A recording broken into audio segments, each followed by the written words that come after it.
Olá, trompetista. Tudo bem? Meu nome é Flávio Gabriel e eu sou professor de trompete da Universidade Federal do Rio Grande do Norte. O tema dessa aula é respiração. Como vocês já sabem, o trompete é um instrumento de sopro. Sendo assim, a respiração, o vento ou o sopro é a matéria-prima para a produção do som, né? Para a produção do que a gente faz com o trompete. Então, essa aula é realmente muito importante. Bom, eu começo com uma pergunta para você.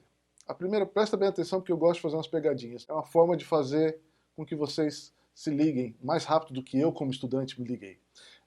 A primeira pergunta é, você sabe respirar? Bom, se você ficou em dúvida, é algo preocupante, porque assim, caso você não soubesse respirar, como alguns professores de trompete brincam, você provavelmente estaria morto ou estaria no hospital com sérios problemas de respiração. Então a primeira coisa que a gente tem que pontuar nesse caso é que, sim, você sabe respirar. A menos que você tenha algum problema patológico muito grave em relação à respiração, é para que você não tenha dúvidas sobre a respiração. Você nasceu fazendo isso, é a coisa mais natural do mundo, é respirar. É importante a gente lembrar que a respiração é o ato de inalar e exalar, ou seja, a entrada de ar e a saída de ar, ok? Então, primeira resposta à pergunta que eu fiz, um pouco de brincadeira, é sim, você sabe respirar. Agora, lógico, quando a gente pensa em trompete, a gente tende a fazer algo um pouco gigantesco demais. Ah, eu não sei respirar para o trompete? Calma, a gente vai chegar lá. Primeiro eu quero só te mostrar 3 exemplos de que você sabe respirar sim, muito bem. O primeiro exemplo que eu vou te dar é um exemplo que você talvez vá rir um pouco, mas é esse aqui, ó. Tente. Faça e veja, talvez você, por um reflexo, você tenha bocejado também. Eu peço para que você simule esse bocejo em casa até que você consiga realmente fazer esse bocejo. Quando você fizer esse bocejo, eu vou pedir para você observar o que acontece com o seu corpo com esse bocejo. Olha, muito provavelmente você teve uma inalação de ar muito grande, você não precisou pensar sobre isso, entrou uma quantidade de ar no seu corpo e veio um relaxamento muito bom. Né? Depois desse bocejo, normalmente a gente faz assim, é uma sensação de relaxamento. Né? Então presta atenção, entrou bastante ar, você não fez esforço algum, você não precisou pensar em esticar nada do seu corpo, nem alongar nada, você simplesmente bocejou e entrou uma quantidade de ar tremenda dentro do seu corpo. O segundo exemplo é um exemplo um pouquinho doloroso.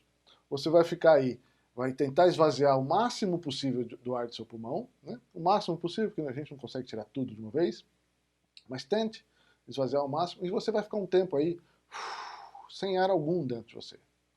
E aí segura 10, 20, 30 segundos, algumas pessoas conseguem ficar 1 minuto. Bom, a hora que você não aguentar mais, que você está sem ar, você já está roxo, quase para desmaiar, você libera e respira. Né? Toma uma quantidade grande de ar. Você vai perceber que você fez isso automaticamente também, que o seu cérebro falou assim, não, peraí, eu não posso ficar assim sem respirar, eu preciso de ar, e aí você toma uma quantidade de ar tão grande e o esforço que você faz, você não chega a pensar sobre isso, você simplesmente toma uma grande quantidade de ar. De novo, você não pensou, entrou muito ar e você não teve que fazer nada demais com o seu corpo, simplesmente foi uma reação natural. Segundo exemplo de que você sabe sim respirar bastante. E o terceiro exemplo é você pode ficar deitado na sua cama, travesseirinho atrás assim, de barriga para cima, bota a mão em cima da sua barriga e fica lá inalando e exalando. Olha para o teto, pensa na vida, mas observa um pouquinho a sua respiração e vê como ela acontece. Percebe se você está precisando levantar o ombro, se você precisa levantar o peito, ou se ela acontece mais aqui, mais para baixo, né? A sua barriga sobe e desce, mas de forma natural. Você não está empurrando a sua barriga para cima, nem puxando a sua barriga para baixo, você não precisa levantar os ombros, simplesmente fique deitado, de barriga para cima, olhando para o teto e observa a sua respiração. Você vai perceber que é uma respiração muito natural e que você não está tendo que forçar nada. Se você observar uma criança dormindo, um bebê ou um cachorro dormindo, você vai perceber que a respiração que eles têm é muito natural, que é a barriguinha infla e fecha, infla e fecha. Tá? Até agora a gente não falou nada sobre quantidade de ar no pulmão, sobre diafragma, sobre nada disso. Por quê? Porque eu quero puxar você para pensar um pouquinho de que respiração não é um bicho de 7 cabeças. Pelo menos até esse momento a gente está falando sobre respiração simplificada, coisas que a gente já faz naturalmente. Agora vamos trazer essa natureza para o trompete. Quando nós falamos sobre respiração aliada ao trompete, vale muito a pena a gente voltar naquela tecla de que a respiração é um processo de inalação e exalação.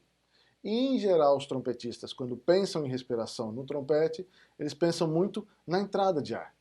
Alguns pensam em muito ar, outros pensam em pouco ar, mas, independente disso, o que importa para tocar trompete é a saída do ar.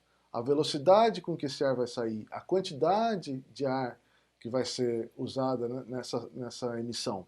Porque o que produz som é realmente a saída. Você pode inalar todo o ar do mundo, se você não soprar, não vai adiantar nada. Então, é óbvio o que eu estou falando, mas eu vou frisar aqui porque muitos trompetistas esquecem. Eles pensam na respiração somente na entrada, mas a gente precisa se preocupar com entrada e saída. Falando agora sobre a saída do ar. Como é que a gente sabe quantos litros de ar a gente precisa soprar ou qual a velocidade desse ar? Olha, você pode até tentar medir isso, mas é uma missão quase impossível. A minha sugestão é que você acredite no seu corpo. Veja, quando você grita, você sabe quantos litros de ar você está usando, qual o volume de saída, qual a velocidade dessa saída? Não, você simplesmente grita. E quando você sussurra, quando você fala bem baixinho, você controla, vou colocar o ar bem devagarzinho? Não, você simplesmente sussurra, não é verdade? Pois bem, a mesma coisa com trompete. Quando você quer tocar forte, você deve pensar em tocar forte. Lógico, se você pensar em tocar forte com um som feio, você provavelmente vai caminhar por esse caminho. Se você pensar em tocar forte com um som bonito, o seu corpo vai ter esse encaminhamento. Então pense no tipo de som que você quer e a respiração já vai caminhar por esse lado. Eu sei que isso parece meio mágico, mas funciona. Eu separei em 4 formas básicas, e são bem básicas mesmo, como é que eu penso essa questão de inalação e soprar, né? Mas isso é bem básico, vou dividir com vocês. Basicamente, eu penso em inalar lentamente e soprar lentamente. É uma das formas que eu uso para tocar trompete. A outra é inalar lentamente e soprar mais rápido ou rapidamente. A terceira forma é inalar rapidamente, quando eu tenho pouco tempo para tomar ar, e soprar lentamente. E a última é inalar rapidamente e soprar rapidamente. É bem básico o que eu estou falando, existem inúmeras variações dentro disso, mas esses 4 formatos me ajudam bastante a fazer basicamente tudo que eu preciso com o trompete. Uma vez que eu te apresentei essas 4 formas de respiração, 4 formas básicas de respiração, eu quero dividir com você umas perguntas que são muito comuns, que eu vejo os trompetistas fazendo muito. A primeira delas é, quanto ar eu devo inalar? Muita gente pensa sobre isso.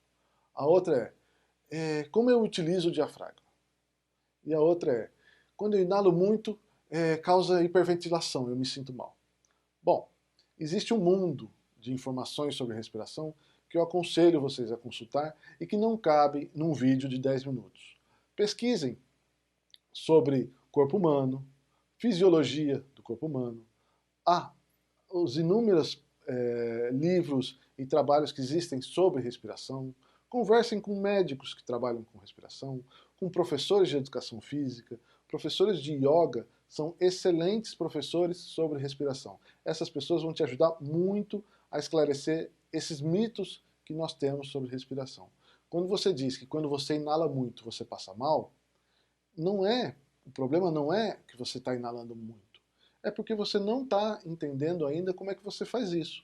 E aí quem vai te ajudar? Um professor de yoga, um professor de educação física, né?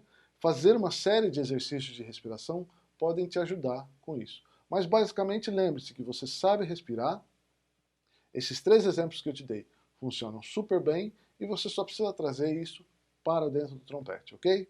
Então a gente se vê na próxima aula sobre embocadura. Um abraço e até lá!